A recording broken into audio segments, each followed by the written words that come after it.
할렐루야, 여러분 안녕하십니까? 오늘도 하나님의 말씀으로 빛의 은혜 받기를 원합니다. 오늘 하나님의 말씀은요, 마태복음 7장 21절입니다. 이 말씀 갖고 함께 은혜 되기를 원합니다. 먼저 본문 말씀을 함께 읽어드리도록 하겠습니다. 나더러 주여 주여 하는 자마다 천국에 다 들어갈 것이 아니요 다만 하늘에 계신 내 아버지의 뜻대로 행하는 자라야 들어가리라 라고 말씀하고 있습니다. 아멘. 많은 사람들이 하나님의 뜻에 대하여 모르기에 말로는 하나님의 뜻대로 살아야 한다고 하면서 또한 어떻게 사는 것이 하나님의 뜻대로 사는 것인지를 잘 모를 때가 많습니다. 또 하나님의 뜻을 모르는 사람들은 추상적으로 하나님의 뜻을 설명하기도 합니다. 그들은 하나님의 뜻을 하나님이 원하시는 것, 하나님의 생각, 또한 하나님의 속마음, 하나님의 목적 이렇게 설명하기도 하죠. 그러나 성경은 우리에게 정확히 무엇이 하나님의 뜻인지를 잘 전해주고 있습니다. 예수님은 이렇게 말씀하십니다.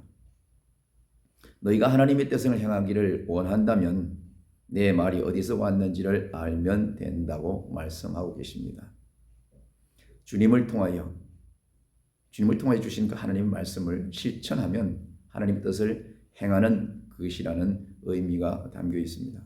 그래서 주님을 사랑하는 자들은요, 주님의 말씀을 실천할 것이고, 그런 그들은 하나님은 사랑하실 거라고 말하게 되는 것입니다. 요한복음 7장 17절 말씀에는요, 사람이 하나님의 뜻을 행하려 하면 이 교훈이 하나님께로서 왔는지 내가 스스로 말함인지 알리라 라고 말씀하셨고, 또한 요한복음 10장 23절에는 예수께서 대답하여 가라사대 사람이 나를 사랑하면 내 말을 지키리니 내 아버지께서 저를 사랑하실 것이요 우리가 저에게 와서 그 저를 저와 함께 하리라 라고 말씀하셨습니다. 또한 요한복음 10장 24절에는 나를 사랑하지 아니하는 자는 내 말을 지키지 아니하니 너희의 듣는 말은 내 말이 아니요 나를 보내신 아버지의 말씀이니라 이렇게 말씀하고 있습니다. 그리고 주님은 주님을 통하여 주신 말씀을 이루며 사는 삶, 하나님의 뜻을 향하는 자가 참 구원을 이룬 하나님의 백성의 자리에 들어가게 된다고 말씀하고 계시죠. 천국을 죽어서 가는 곳으로 늘 설교를 우리가 듣기도 하고 또 그렇게 하기도 합니다. 그러나 마태가 말한 천국이 무엇인지 무엇을 말하는지를 알지를 못합니다. 예수님은요, 주의 말씀을 통한 행한 사람이 구원받는 사람의 백성의 자리에 들어간다고 말씀하고 계십니다.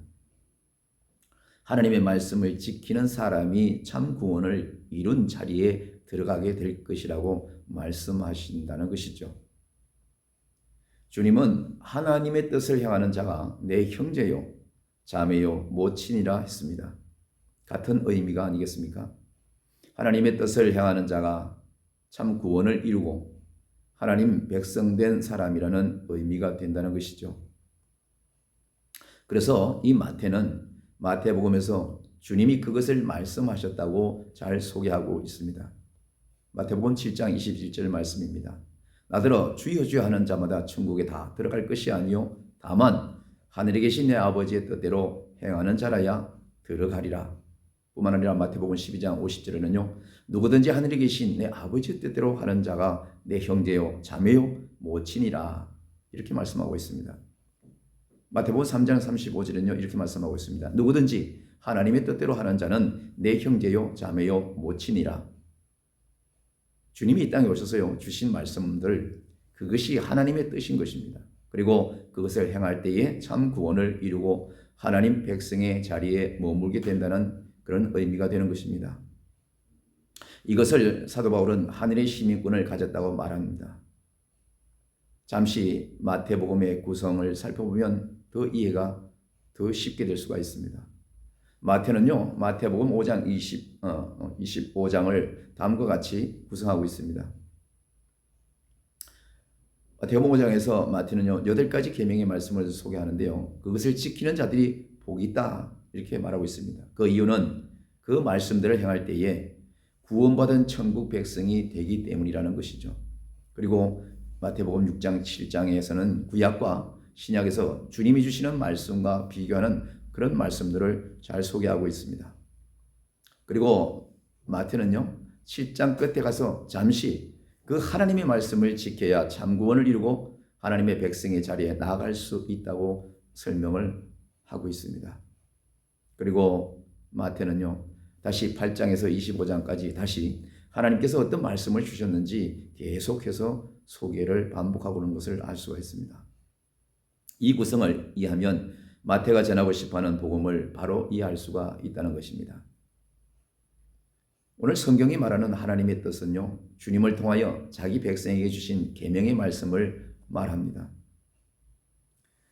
이 주의 말씀을 모르면 하나님의 뜻을 추상적으로 설명할 수밖에 없는 것이죠. 비슷하나 다른 의미가 됩니다. 그것을 우리는 이단이라고 치부하고 그렇게 정죄합니다. 마태복음이 쓰여지고 전해진 시기는요, 복음의 1세대, 즉 주님께 복음의 말씀을 직접 들었던 1세대가 죽고 그들의 자녀가 복음의 2세대로 예루살렘 교회를 지키고 있을 때에 보낸 바로 복음서가 시작되는 것입니다. 유대인의 핍박과 회유로 매우 힘든 시기에 있는 그들에게 복음의 1세대가 주님의 어떤 말씀을 듣고 신앙을 지키며 교회를 지켜왔는지를 전하는 그러한 복음서인 것이죠. 주의 말씀대로 살아가는 신앙을 강조하는 것입니다. 이것을 이해하면 마태복음이 더 깊이 이해가 될 수가 있을 것입니다. 그러므로 마태복음은 자기 백성의 임금으로 오신 주님이 어떤 말씀, 어떤 계명을 주셨는지를 잘 소개하고 있는 대목입니다. 그래서 마태복음을 신학적으로 사자복음 혹은 왕의 복음이라고 하는 것입니다. 오늘도 주 예수 그리스도의 은혜와 하나님의 사랑이 여러분 삶 가운데 감사와 마음의 천국이 찬송의 고백으로 나타나기를 간절하게 기원합니다. 오늘도 주님으로 말미암아 행복한 하루가 되십시오. 감사합니다.